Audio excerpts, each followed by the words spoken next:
think I'm recording. You're going to find a quote, something that is short enough that it doesn't take up the entire screen. We want something kind of like in the center of our page. So I literally went to Google and I typed in wise sayings, and this is what came up. Okay. Yeah.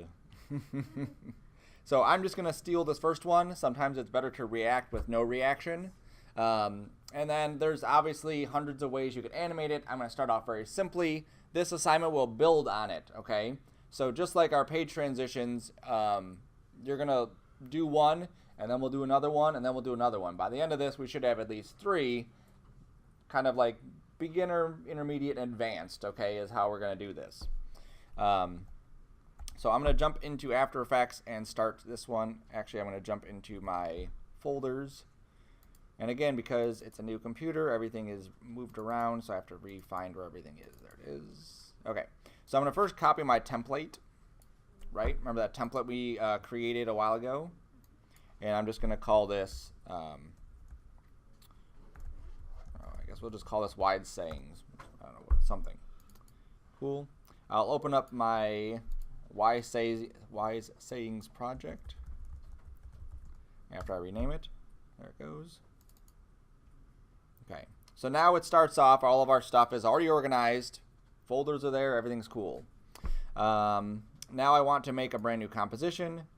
This is going to be, you'll see that my settings are now all off.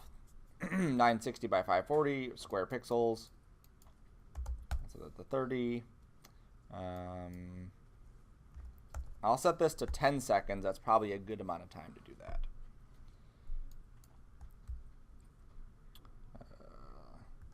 Text animate 01. Cool. All right. So I like to start off this one before we kind of start off with like assets, and then we at the very end stages put everything together and made it look good. I'm going to do this a little bit backwards. I'm going to start off with what I want my screen to look like and then start adding stuff to it. Okay. So I'm going to create a solid, and I'm going to do just like the vignette. The vignette thing is an awesome thing to have in any animation, I think anyway.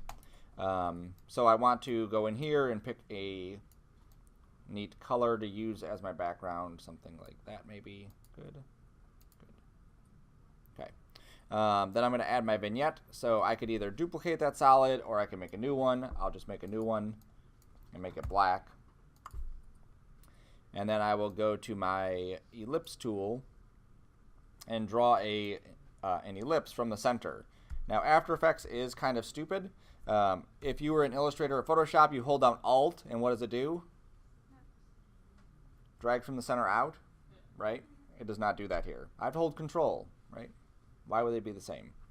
So I hold Control, and then it drags it out like that, okay? You could obviously just move it later if you need to. That doesn't matter. I'm going to go to my mask here. I'm going to go to Feather, and I'm going to feather this like crazy, and then I'm going to invert it so that the edges are dark and the center is bright. Now, that is crazy vignette. That is way too much. So then I go to expansion and I expand it out. Okay. Later on, I can come in and hit this button and then hit T for opacity and then tweak how dark that vignette is. I could also tint the vignette. So if I didn't want the vignette to be just black, I could tint it a different color. I can make it dark purple. Just to show you another alternative, if I go to this one, I'll just duplicate that layer. And under Generate, there is a thing called a 4-color gradient. Okay, so basically a vignette is a black image on top, and it's a big hole in the center, and that's what makes it look soft around the edges. A 4-color gradient is 4 colors, 1 color in each corner. Okay, and what's cool about this is that you can pick a color. So I'm going to pick, let's say, that color there, and I'm just going to eyedrop this color for all of them and then just change that color. So I'm just changing it slightly.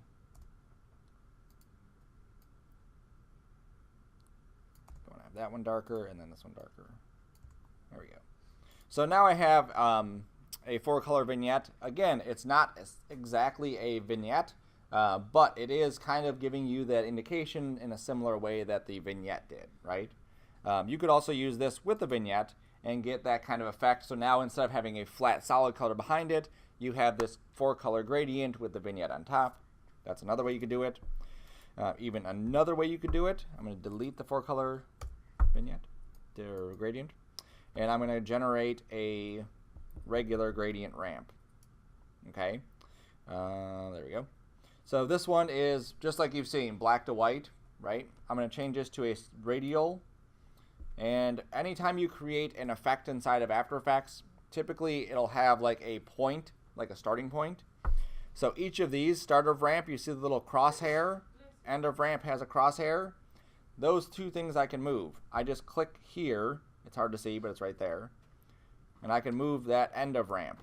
I click here, and I can move the start of the ramp. So I'm going to move the start there. I'm going to move the end, let's say there. I'm going to take my scattering up. And what this does is it gives you a little bit of grain. So it's not like one smooth transition. It gives you a little bit of fun with it, I guess. I'm going to swap my colors. There we go. And then I'm going to go to my toggle switches and modes. So I want to click the button on the bottom so that I could then change this to a multiply. And I'm going to turn off that one for a second. And so what this does is that gives me, again, my vignette. Oops, turn that one off. Okay, so it's just another way to do the vignette. Play around with these different ways because you may find for one project you want to just change it up so that everything isn't always the same. I will tell you that sometimes just doing a simple vignette like this can cause what's called banding. Have you ever seen a printer that's almost out of ink print something and you get these like stripes in it? Okay, when you make your movie, you can get those stripes in it because it literally doesn't have enough data to render out all of those colors. It's weird. So for this one, I think I'm going to go with, I think I like that the best. Okay, I may tweak some of these colors. Again, I can hit T and adjust the opacity on any one of these layers to control what that effect is. There you go, something like that. That looks nice. I think I want it rotated though. I'm so picky. Let's go here to rotate, and let's rotate all of these 180. There we go.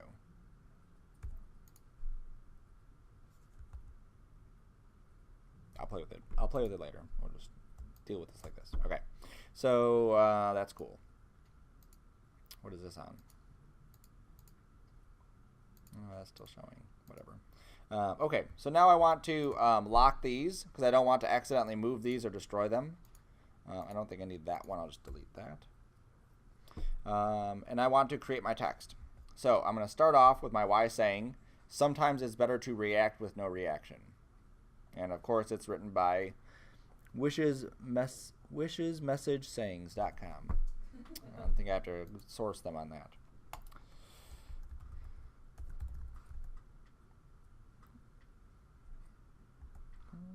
I'm going to even modify this. I think mine needs to be better sometimes.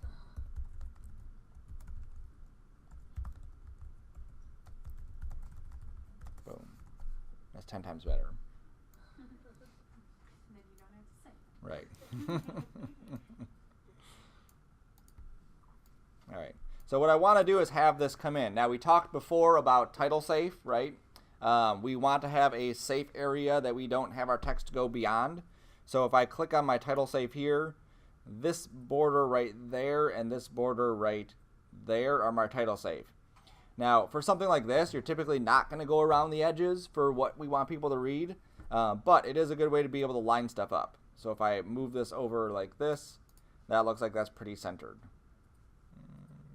A little bit over to the right. There we go. Okay. So I can just turn that off again. Okay. So now is a time before I get into any of the animation stuff, make sure I pick a font that works. If you're working at home and you're coming here, make sure we have the font, right? Because it does you no good to work at home with some crazy font and then you come here and it doesn't exist. Same thing going from Mac to PC, they don't always have the same fonts, so make sure, even if you're working in this room versus that room, that we have that same font. So I'm going to go through and just click, I like this one the best, or that one. I'll go with that one. You can also pick stuff just like you would in any other program. So you can bold things. You can italicize. Typically, I like to use small caps because I think that's like a neater way to do it. I need to put my title safe back on. I'm going to make this bigger. I hold down Shift, right, so it doesn't squish it out. Cool. All right, then I can turn that off. All right, so now that I have this, do I have an extra space here? It looks like I have an extra space, right? Yeah, thank you. Why didn't you say anything earlier? All right. So now that we have this, then I have to figure out how do I want to animate it, okay?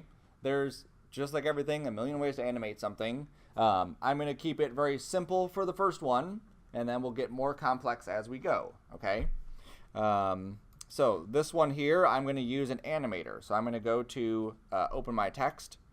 I'm going to open up the text area just so you can see what's there.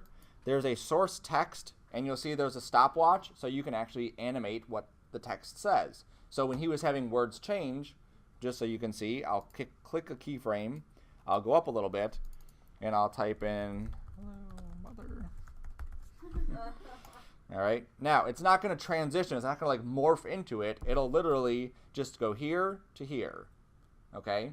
So it doesn't really help you out as far as like transitioning from one piece of text to another, but I still need you to see that because people will try it anyway. Okay. We also have things like path options. So you could actually take this text and put it on a path, just like you would in Illustrator, so you can have it move along a path or whatever.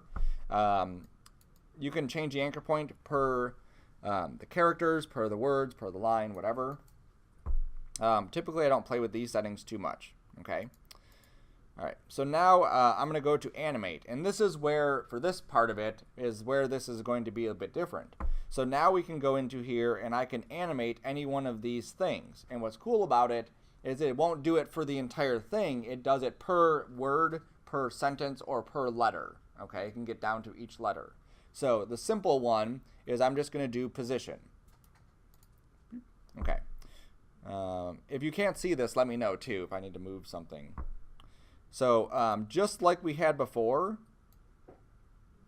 we have a range selector. So when we use the trim path, remember we had that selector where we could say the start and the end and the offset? Well, look what we have, start, end, and offset. So that's exactly the same. The new thing we have is this position. So now I can take this position and I can pull it down. So I grab the Y direction and I move it down. Okay, like that. All right, so now if I go to animate this end, watch what happens. See how it moves each individual letter up, and then this way it goes down? Sweet. Or I can animate the start, and it'll go the opposite direction. It'll start at the one side and go to the other side. Okay? So that's what I want to do. Now, when I do this, what I want to happen is I want the sometimes the best reaction is coming out of nowhere, and then is none at all is coming out of nowhere also, okay?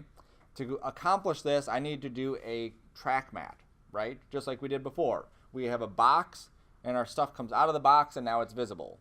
That's what I need to do. I can't do that with all of the text on the same layer. It just doesn't work. So I'm going to have to split the text up. So all I do is duplicate this, and then from one of these,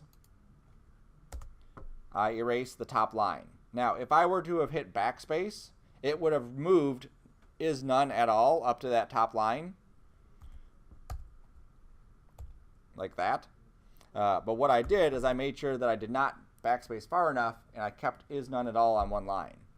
And then this one, which is the sometimes the best reaction, I'm going to delete the is none at all. Okay, so now I have two layers, this one and that one. Okay. And I'm going to go to animate the end. Maybe the end. Nope. I'm going to animate the start. Hold on. Yep. I'm going to animate the start, but I need to make sure the end was back where it was. There we go. Cool. All right, so I'm going to animate the start. I'm going to scoot up a bit and then just go there. Again, don't worry about the keyframes. Once they're in place, you can move them. It's very easy to move the keyframes. I just go up to some random number, throw it in, and then I'll tweak it later. All right, so now I have that. Now I'm going to go to the other one and do the same thing. I should already have, because I duplicated the layer, I already have the animator there. So I should be able to just set my end to 100. Go back here, set a start keyframe, go up a bit, set an end keyframe.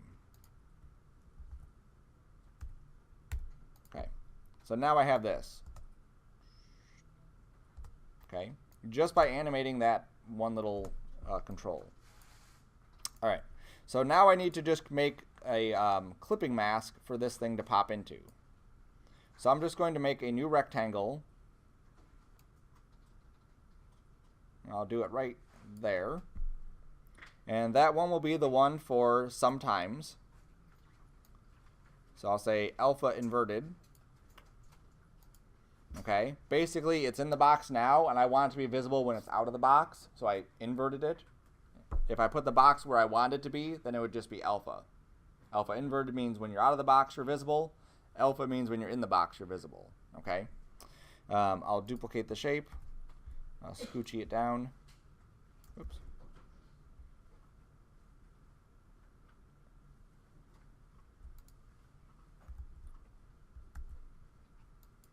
No, I have to turn it on first so I can see it, and then scoochy it down. And then I'll move this on top of this one, and then I will say alpha inverted to that. Okay, so now I have this. Sweet. Okay, so that works. So now what I want to do is I want to obviously offset these, because that looks weird having them both come up. I don't have to move the shape itself. I will. I don't have to. The shape doesn't have any animation to it. Moving the shape isn't going to do anything as far as what the animation does. All it's going to do, though, is make sure that it's not calculating that shape at the beginning. Okay? So even if we don't see a layer like this, After Effects is still calculating it. So it's always best to scoot things down to where you want them to happen. So this. Boom. That was pretty well timed right there. Just another frame over. Cool. Awesome. Okay, so that's super simple how that got animated. Okay, we'll do it again in a second. Cool. All right, so that's, in a nutshell, that's exactly it. That's all we needed to do. Okay, now what I want to do to make it look fancier, remember those little highlight, shadow, light things that were on the bottom? I want that to happen too. Now I could add a layer on the bottom and just color it white so that when it comes out it's there, but it's going to look kind of cheesy because it's like, well, it looks stupid because it's whatever. You get the idea that it looks stupid. So I'm going to grab sometimes the best reaction plus its other layer. Okay, so plus its mask that's on top of it. This thing. Oops. Damn. All right, so I'm going to hit Control-Shift-C. That pre-composes it. So I'm going to say sometimes comp. I'm going to grab the X2, Control-Shift-C, none at all, comp. Okay, so now I have two compositions. And the reason I did that is because now that they're bundled together into that comp, then I can duplicate the comp and do stuff with it. Okay? So watch how I can take this sometimes the best reaction and duplicate it and scoot it down here. Okay, so now it's going to happen at the same time, right? You see it happening at the same time. And then what I can do is then take this effect and then do like a blur on it. And what that will do is it'll give it the appearance of having a light or reflection down there. So I'll do a directional blur. Let's go 90 degrees, so that should be left and right. We'll go like that. Okay, so now it's really streaky that way, and then I'll add another blur on top of this that is just a Gaussian blur. What? I said Gaussian.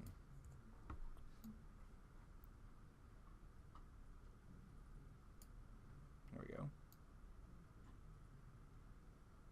Cool. So now we have this white bar on the bottom. Now what should happen is when I rewind this, as the letters are coming up, we should see that bar kind of populating itself and blurring itself at the same time, if I did it correctly. And we did. Okay. Now, we could also have it do it to is none at all. There's not a whole lot of room there for it, but let's do it anyway and see what happens. So I, again, duplicate that composition. I scoot it down to, let's say, here. Actually, here, because it's closer, right? And then I'm going to grab those same effects. So if I go to the previous comp, I just copy these two effects, Control-C. I go to that one's, make sure I grab the right one. Yep. Control-V to paste them. There we go. Okay. So super simple. I'll move this one down a little bit just because I think I want those to blur a little bit more together. Yes, good. Awesome. And then I can do other stuff too just to make this text maybe read a little bit better. Right now we don't have any drop shadows or anything on it. A drop shadow may help kind of pull it out a little bit more. We've shown that before under layers. Something in here, styles, there we go, drop shadow. And, oops, drop shadow. And then I'll maybe take the distance down a little bit, that's good. Maybe take the size up a bit. That's good. So you can see the difference between the two. This one feels like it's reading a bit better than that one, okay? Once you have anything in After Effects, you can copy it and just paste it onto something else. So now they both have the exact same effect.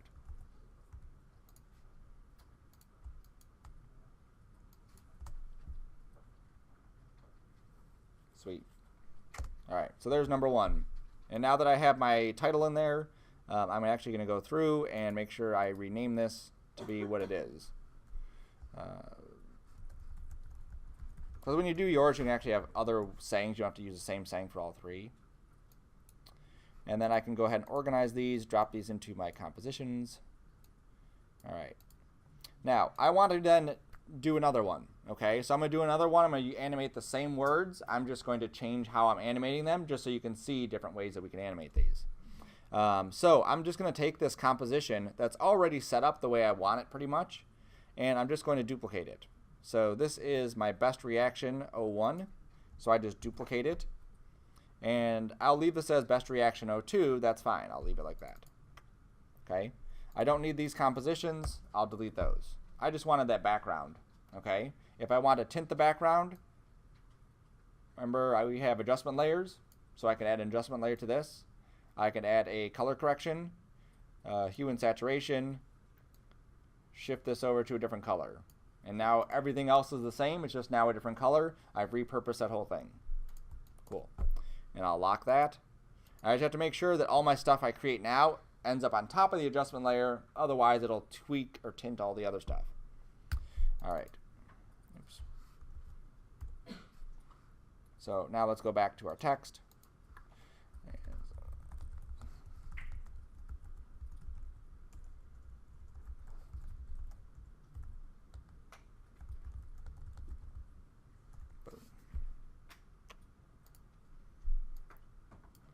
Okay. After Effects remembered which font I used on the previous one. That's why it looks exactly the same that it does. So that is definitely a handy feature. If you've used other programs, sometimes they don't, and you have to go pick your font all over again every single crazy time. You can also turn grids on. Grids are horrible to look at inside here. You can tweak that. If you use a proportion guide, this is another way to line things up. Good. Turn that off. Okay. So last time what we did was we animated the position for each one coming up, right? So there's other ones we could do. If I open this up here, and then what happened with that is we animated the position, but then we had to create that mask in order to be able to see the position coming up. So on this one, I'm going to animate position, and I'm going to animate scale. Okay, so I went to position, I went to scale. I still get the range selector, but now I have position and scale here that I could also tweak at the same time. Okay, so now watch what's going to happen to this is I'm going to pull these down like that, just like I did before, and then I'm going to take their scale to 0. So now it's gone. Now watch what happens when I go to my range selector, and I start with the start of this. Let me zoom in so you can see it.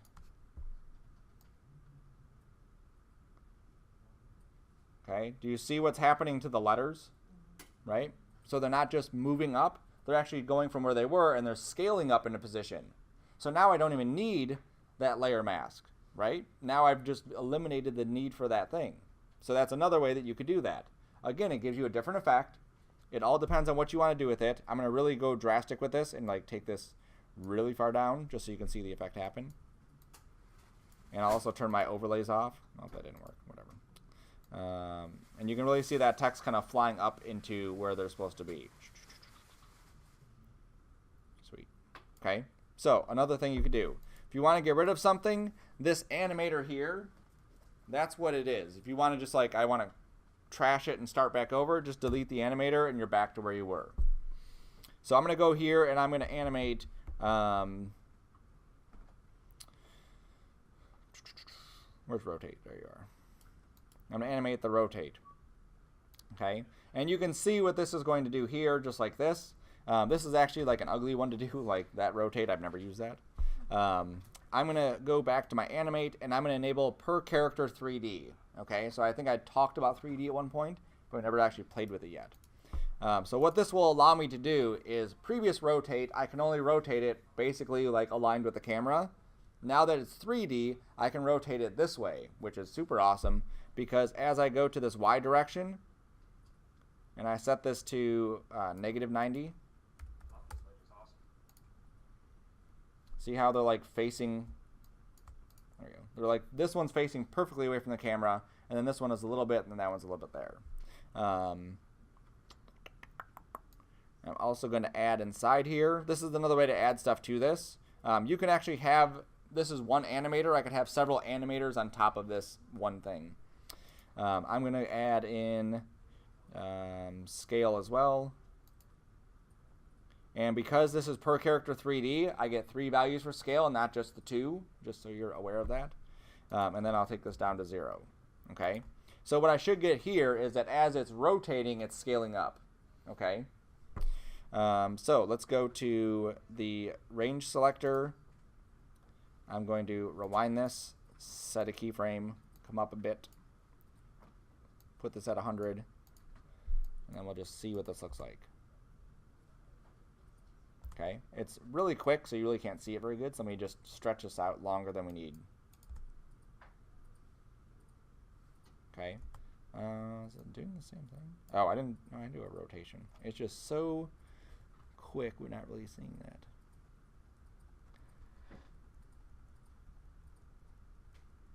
Yeah, so it is working, it's just going super quick. Pretty much at the same thing we had before. All right, well, let's not do that one then. I will change my rotation to X. There we go. I will take my scale back to 100. There we go. There's another way that I could animate this in. Now, if I don't want to see those lines in there because that looks stupid having the lines popping in underneath or just having them sit there, instead of having scale, which again, I could just click on just the scale and delete it, I could also add opacity and put that at 0. And so that way, as they're coming up, they're actually like fading up too, which is a nice way to do that. Okay, too long, like way too long there. Let's just shrink this back in. Let's go, there we go. Okay. Oops, that's too fast. Can't read it.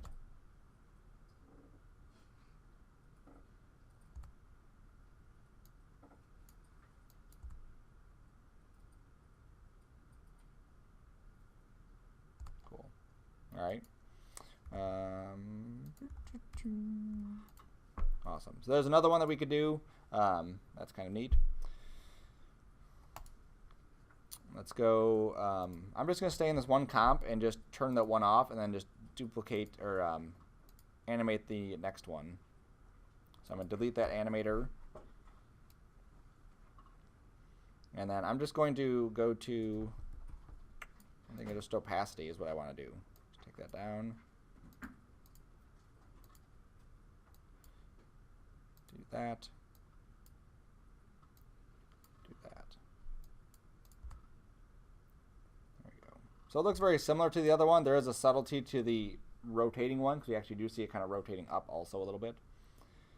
All right. So with this one, what I'm going to do is I'm going to animate something that looks like it's like typing it out, right? So you've seen the 90s when computers came out, when you had a cursor, it wasn't just like a line, it was like a flashing box. So that's what I'm going to create. So I'm going to go to a box here. I need to see how big it needs to be. And I'm just going to draw it kind of like that. It doesn't have to be perfect because it's going to happen so quick, but that's what it's going to be. Get rid of the stroke, make this like a gray color. Make this a little bit bigger like that. Okay. So what I want to do with this piece is I want it to flash. Okay. So very quickly I could go into, not quickly, I could go to the opacity and animate the opacity going off and then on, and then go animating it off and then on and then off and then on. Okay. So just so you can see it, if I have this started at 0, and then I come up, I don't know how many frames, let's say 6. I put that at 100, and then I go up another 6 frames, and then I put this back down to 0, and then I go up another 6 frames. Oops. And then I go up to 0, or up to 100. Okay, this will give me a flashing. Just ignore the text for now. Okay. Now I could do that over the entire animation, but that is an incredibly long way to do that. All right. So let me throw another tool or another tip, trick at you. Do you remember when we did the linking layers together? So we linked those little blippity sprites to that box, and we only did the position, right? Remember the hotkey we clicked on to open up the thing where we could type stuff? Someone say Alt. Alt, thank you. Alt, perfect. So that's what we want to do. So I want to take this animation and I want to loop this animation. So I say I want you to go from 0 to 100 and then back to 0, and I want you to loop that animation throughout this entire thing. So I'm going to go to frame 12 here. 12. Set this back to 0. And then I'm going to Alt click on opacity, and I'm going to say loop out. Oops. And then I'm going to do parentheses. Those are the round ones. Okay. So now watch what happens. It just automatically flashes the entire time. Okay. So this is a huge time saver. Had I gone through and done it every 6 frames for 10 seconds and then realized, whoops, that's too slow, what do I have to do? Do it again, right? I have to go back and do the entire thing. Now I have 3 keyframes. If it's too slow, I just move those around and it updates the entire thing. Okay. There is a huge list of After Effects expressions you can use.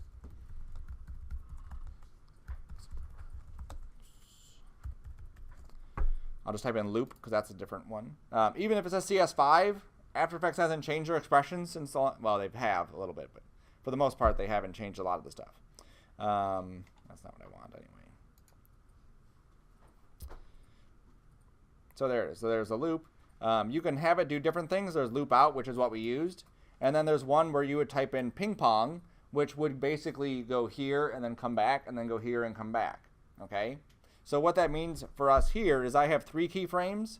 It's taking those 3 and it's just looping those 3 over and over and over again. Okay? If I didn't have this one, watch what it would do. So it's flickering a lot faster because it's getting to this point.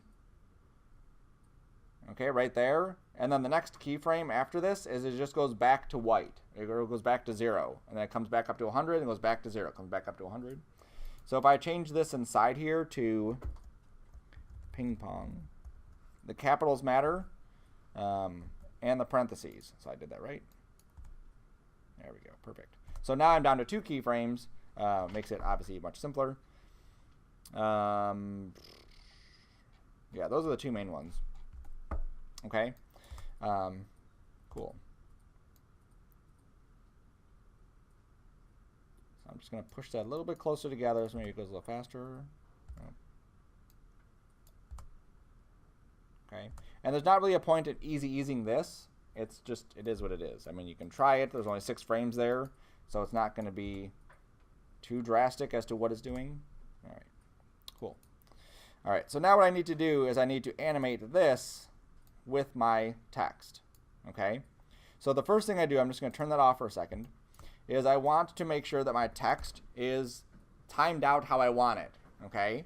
Think about the viewer looking at this. They need to be able to read the text. In this case, we have not a terribly long sentence, but it's long enough, right? Okay, so that looks pretty good. So now what I'm going to do is I'm going to go to the end of first line right there. I'll turn this back on. I'm going to hit my Y key so I can move this over here. And I know that when I get to reaction, that box is going to scale up. So I have to make sure that I have my anchor point in a good spot to scale up. When it was down here, if I scaled it, it would go like off to the left field. So I have to make sure that it's right here at the bottom. That's a perfect spot for it. When I scale, see how it scales right from that point. Cool. All right, so now I'm just going to animate position. I know I'll animate scale too, so I'll just open that up. Okay, so I put my first keyframe at the beginning, right where it's at. And then my last keyframe for this row will be right here. I may not even need to scale that up. That's like pretty close to that size. Okay. And then at the end of this, this is just going to go away. So I just cut it. That's all I got to do. Okay. So now let's look and see what that looks like. Right? So it looks like it's typing it out, sort of, kind of. Good enough. That works. And so then I would just duplicate this layer. Go to my position, turn off the keyframes, and then I would just go down to the second layer. I go to where it ends, like that. I need to move this forward. And I'm going to animate it backwards so that I can see exactly where it goes. There. Set a keyframe, go back to the beginning. Right there.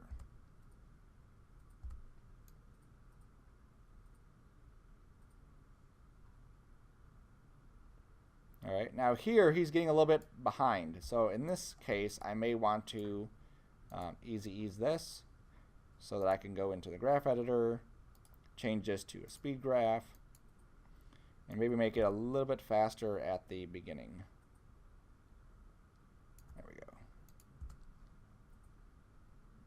Perfect. And actually, whoops, I'm going to move his keyframe so that it's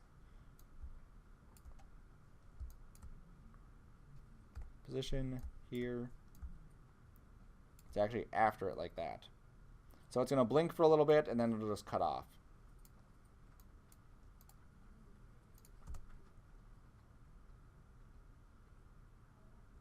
Sweet. Okay, then the same stuff that we did before, I can grab these. I can copy and paste that drop shadow we had in the other one. I could pre-compose these two guys here and do the glow in the bottom. Consider what actually should be glowing. I wouldn't need everything to glow, or I would don't need the flickering thing.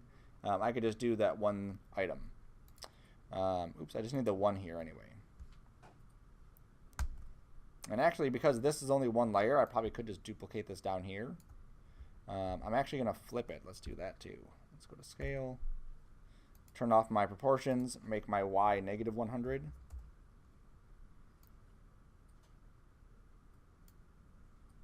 Like that. So it's upside down. And then I will go to blur. What's it called? What's it called? No, radial blur. Straight zoom, maybe. Yes. So I just wanted that direction, and then I'm going to add in another blur. And typically Gaussian is the one that you're going to fall back on the most.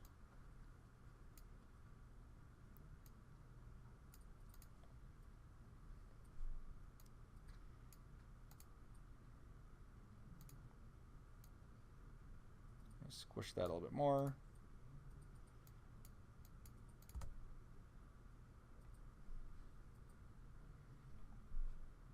Sweet.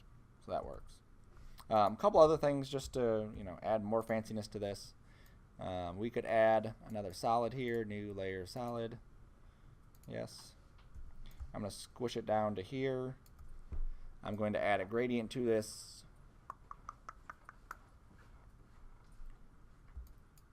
Let me move this button up to there.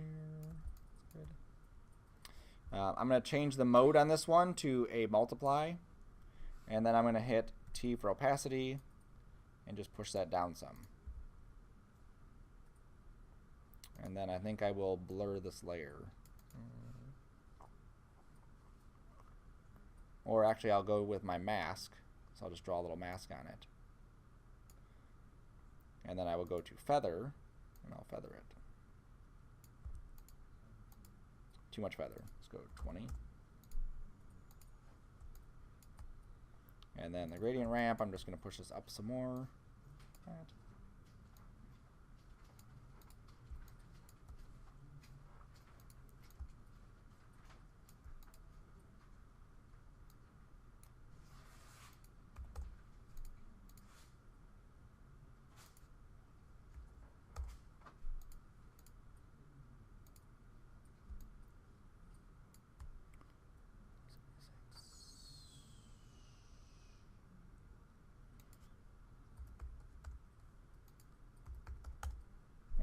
It was tinted or tilted, so I need to fix that. There we go. So now this is going to look more like a ground that it's sitting on and more like a reflection on the ground or light on the ground. So again, just something extra just to kind of give it another level of design to it. Okay? So once you get done with your titles, once you get done with your page transitions, then you can move on to this. Again, keep it simple at first, and then we'll build onto this assignment. Okay? It's not going to be a one-day thing. We'll add other stuff to this as well. Cool? Awesome.